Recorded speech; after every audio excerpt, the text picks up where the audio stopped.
Bonjour à toutes, bonjour à toutes. Aujourd'hui, je vous propose une chronique cinéma un peu particulière. 3 films très différents par leur style et surtout par leur époque, mais qui partagent une seule et même interrogation. Qu'est-ce que le pouvoir peut faire à l'être humain?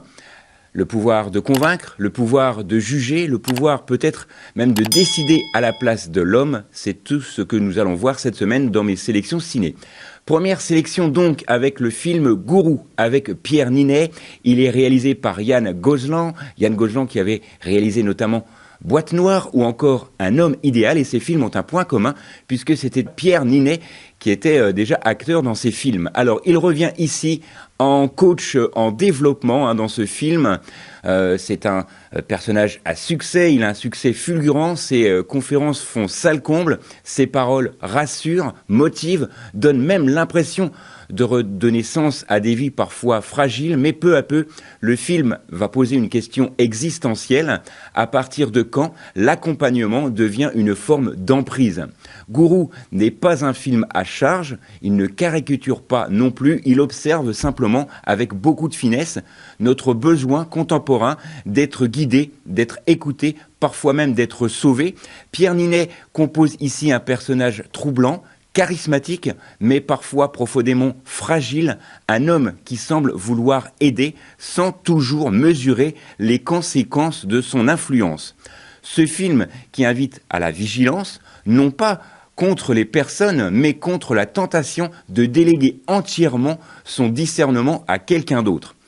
Je vous rappelle le titre de ce film où Pierre Ninet est encore une fois exceptionnel, Gourou.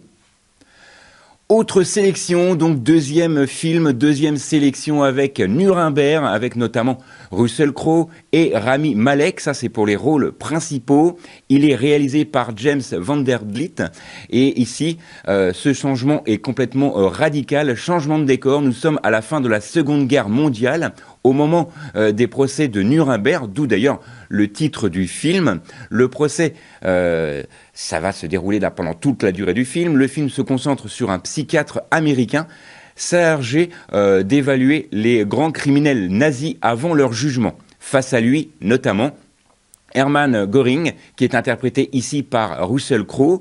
Ici, le film pose une question presque insoluble. Comment juger des hommes responsables de crimes immenses sans renoncer à comprendre leur humanité, même si parfois et souvent celle-ci est complètement dévoyée. Le film ici est basé sur des paroles, des silences, des regards. Il rappelle que la justice consiste pas seulement à condamner, mais aussi à établir la vérité pour que la mémoire reste, elle, vivante. C'est un film sobre, exigeant, parfois éprouvant, mais profondément nécessaire, car il nous confronte, et ça c'est important, à cette réalité inconfortable. Le mal n'est pas toujours monstrueux dans sa forme, mais parfois il est banal dans son apparence. Nuremberg fait donc partie de ma sélection cette semaine. Autre sélection et enfin mon troisième film avec Reconnu coupable, avec notamment Chris Pratt, ça c'est pour le rôle principal, et pour le réalisateur, il a été confié à Timur Bekmambetov qui ici en est le réalisateur. Cette semaine, ce film va nous projeter dans un futur proche où le monde, où la justice est confiée à une intelligence artificielle. Alors, plus de juges humains, plus de débats contradictoires, des données et des algorithmes et seulement un verdict. Chris Pratt ici incarne un policier accusé à tort du meurtre de sa femme et il dispose de 90 minutes pour prouver son innocence face à une machine incapable de douter. Le film est bien sûr spectaculaire, il est rythmé, mais il a le mérite de poser une question actuelle. Peut-on confier une décision morale à une entité, justement, sans conscience? Alors, ce qui est dommage dans ce film, Reconnu coupable, c'est qu'on n'a pas toujours la réalité et on ne va pas toujours au bout des réflexions. Mais il a le mérite au moins d'ouvrir un débat existentiel. La technologie peut-elle remplacer le discernement humain? Alors, une dernière fois, je vous donne le titre de ce film, Reconnu coupable. Alors, en conclusion, 3 films cette semaine, chacun à leur manière nous rappelle une chose fondamentale, le pouvoir, qu'il soit spirituel, judiciaire ou technologique, toujours il doit rester au service de l'homme et non l'inverse. Hein, c'est vrai que à ces périodes de chat GPT et autres, c'est vrai que la question peut se poser.